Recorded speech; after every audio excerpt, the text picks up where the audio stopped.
Aujourd'hui, nous explorerons l'histoire de la Bible depuis la création de la Terre jusqu'à la fin du monde.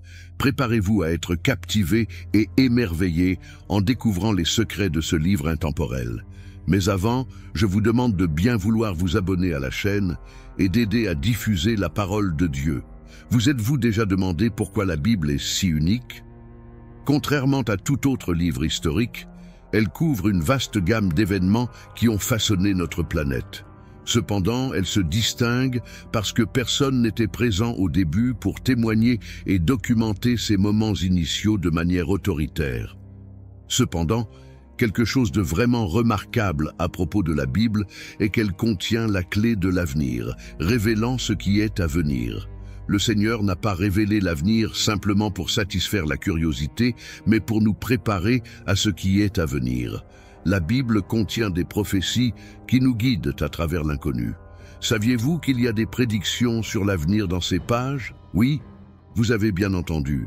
En fait, un chapitre sur 4 de la Bible contient une prophétie. Ce qui est encore plus surprenant, c'est que 81% de ces prophéties se sont déjà réalisées exactement comme prévu dans les Écritures. Certaines de ces prophéties ont été faites des siècles auparavant, mais se sont concrétisées. Cette précision impressionnante nous donne confiance que les 19% restants se réaliseront également. Pouvez-vous imaginer la fiabilité d'un livre qui a prédit avec exactitude 100% de ses prophéties jusqu'à présent? Vous vous demandez peut-être ce que sont ces prophéties. Beaucoup d'entre elles se concentrent sur le retour de Jésus et les événements qui suivront. Parmi les 20 prophéties qui doivent encore se réaliser, nous observons attentivement les signes qui précéderont sa venue glorieuse. Mais quels sont ces signes? Jésus nous a exhortés à observer et à prier, gardant les yeux ouverts sur le monde qui nous entoure. Nous ne devons pas rester immobiles, à regarder les nuages, en attendant qu'ils apparaissent magiquement. Au lieu de cela, nous devons prêter attention aux signes et aux indices qu'il nous a donnés, nous aidant à nous préparer pour ce qui est à venir. Concentrons notre attention sur Matthieu, chapitre 24, où les disciples ont demandé à Jésus quels seraient les signes de son retour. En réponse, Jésus leur a donné une réponse directe et sans équivoque. « Prenez garde que personne ne vous séduise, car plusieurs viendront en mon nom, disant « C'est moi » qui suis le Christ. Et ils séduiront beaucoup de gens. Vous entendrez parler de guerre et de bruit de guerre. Gardez-vous d'être troublés, car il faut que ces choses arrivent. Mais ce ne sera pas encore la fin. Une nation s'élèvera contre une nation, et un royaume contre un royaume. Et il y aura des famines, des pestes et des tremblements de terre en divers lieux. Tout cela ne sera que le commencement des douleurs.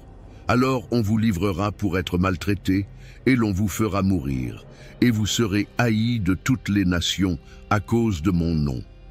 Alors aussi plusieurs succomberont, et ils se trahiront, se haïront les uns les autres. Plusieurs faux prophètes s'élèveront, et ils séduiront beaucoup de gens. Et parce que l'iniquité se sera accrue, la charité du plus grand nombre se refroidira.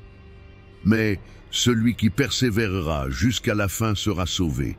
Cette bonne nouvelle du royaume sera prêchée dans le monde entier pour servir de témoignage à toutes les nations. Alors viendra la fin. C'est pourquoi, lorsque vous verrez l'abomination de la désolation dont a parlé le prophète Daniel, établie en lieu saint, que celui qui lit fasse attention. Alors que ceux qui seront en Judée fuient dans les montagnes, que celui qui sera sur le toit ne descende pas pour prendre ce qui est dans sa maison, et que celui qui sera dans les champs ne retourne pas en arrière pour prendre son manteau. Malheur aux femmes qui seront enceintes et à celles qui allaiteront en ces jours-là. Priez pour que votre fuite n'arrive pas en hiver, ni un jour de sabbat, car alors la détresse sera si grande qu'il n'y en a point eu de pareil depuis le commencement du monde jusqu'à présent, et qu'il n'y en aura jamais. Et si ces jours n'étaient abrégés, personne ne serait sauvé, mais à cause des élus, ces jours seront abrégés. Si quelqu'un vous dit alors « Le Christ est ici » ou « Il est là », ne le croyez pas, car il s'élèvera de faux Christ et de faux prophètes. Ils feront de grands prodiges et des miracles au point de séduire, s'il était possible, même les élus. Voici, je vous l'ai annoncé d'avance. Si donc on vous dit, voici, il est dans le désert, n'y allez pas. Voici, il est dans les chambres, ne le croyez pas. Car comme l'éclair part de l'Orient et se montre jusqu'à l'Occident, ainsi sera l'avènement du Fils de l'homme. En quelque lieu que soit le cadavre, là s'assembleront les aigles. Aussitôt après ces jours de détresse, le soleil s'obscurcira, la lune ne donnera plus sa lumière, les étoiles tomberont du ciel, et les puissances des cieux seront ébranlées. Alors le signe du Fils de l'homme paraîtra dans le ciel. Toutes les tribus de la terre se lamenteront, et elles verront le Fils de l'homme venant sur les nuées du ciel avec puissance et une grande gloire. Il enverra ses anges avec la trompette retentissante, et ils rassembleront ses élus des 4 vents, depuis une extrémité des cieux jusqu'à l'autre. Instruisez-vous par une comparaison tirée du figuier.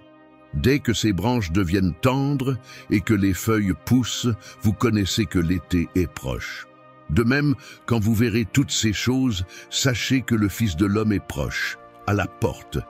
Je vous le dis en vérité, cette génération ne passera point. Que tout cela n'arrive. Le ciel et la terre passeront, mais mes paroles ne passeront point. Pour ce qui est du jour et de l'heure, personne ne le sait, pas même les anges des cieux, mais mon Père seul. Ce qui arriva du temps de Noé arrivera de même à l'avènement du Fils de l'homme. Car, dans les jours qui précédèrent le déluge, les hommes mangeaient et buvaient, se mariaient et mariaient leurs enfants, jusqu'au jour où Noé entra dans l'arche. Et ils ne se doutèrent de rien, jusqu'à ce que le déluge vint et les emporta tous. Il en sera de même à l'avènement du Fils de l'homme. Alors, de 2 hommes qui seront dans un champ, l'un sera pris et l'autre laissé. De 2 femmes qui moudront à la meule, l'une sera prise et l'autre laissée. Veillez donc, puisque vous ne savez pas quel jour votre Seigneur viendra. Sachez-le bien, si le maître de la maison savait à quelle veille de la nuit le voleur doit venir, il veillerait et ne laisserait pas percer sa maison. C'est pourquoi, vous aussi, tenez-vous prêts, car le Fils de l'homme viendra à l'heure où vous n'y penserez pas. Les signes qu'il a mentionnés servent d'indicateurs des temps dans lesquels nous vivons, nous orientant à travers l'incertitude. Des catastrophes naturelles aux changements politiques, des avancées technologiques aux dilemmes moraux, nous examinerons les événements qui se déroulent autour de nous et les relierons aux prophéties décrites dans la Bible. Chaque pièce du puzzle nous rapproche de la compréhension du grand plan et nous prépare à ce qui est à venir. L'un des signes dans la Bible est l'augmentation des catastrophes naturelles à mesure que nous approchons du retour du Christ. Tremblements de terre, ouragans, tsunamis et autres phénomènes naturels. Nous avons déjà constaté une augmentation notable de ces événements ces dernières années. De plus, le soleil lui-même deviendra plus chaud, causant des vagues de chaleur extrêmes dans diverses parties du monde. Cette prophétie se réalise sous nos yeux, car nous voyons des records de température battus et des événements climatiques de plus en plus extrêmes. Un autre signe important est l'émergence de conflits et de guerres. La Bible nous avertit qu'il y aura une escalade des tensions et des conflits dans diverses régions du globe. Malheureusement, il suffit d'allumer les nouvelles pour voir les conflits qui se produisent dans différentes parties du monde. En outre, la Bible parle de l'augmentation de la méchanceté et de l'injustice dans les derniers jours. La corruption, la violence et le manque de valeurs morales deviennent de plus en plus évidents dans notre société. Il est crucial d'être conscient de ces tendances et de chercher à vivre selon les principes divins. La technologie joue également un rôle significatif dans les signes des temps. La Bible parle d'un temps où la connaissance augmentera et l'information sera largement diffusée. Nous vivons à l'ère de l'information, où la technologie et la connectivité mondiale ont progressé de manière exponentielle, permettant aux nouvelles et aux événements de se répandre instantanément. Il est important de noter que ces signes ne sont pas isolés, mais interconnectés, formant un tableau complet de ce qui se passe dans notre monde. À mesure que nous nous rapprochons du retour de Jésus-Christ, ces événements s'intensifieront et se dérouleront de manière encore plus dramatique. En tant que spécialiste dans ce domaine, j'encourage chacun à étudier et à comprendre les prophéties bibliques. Nous ne devons pas vivre dans la peur, mais dans l'espoir, sachant que le retour de Jésus-Christ est un moment de rédemption et de salut. Abonnez-vous à notre chaîne, laissez votre commentaire et regardez d'autres vidéos qui apparaîtront à l'écran. Merci beaucoup et que Dieu bénisse votre semaine.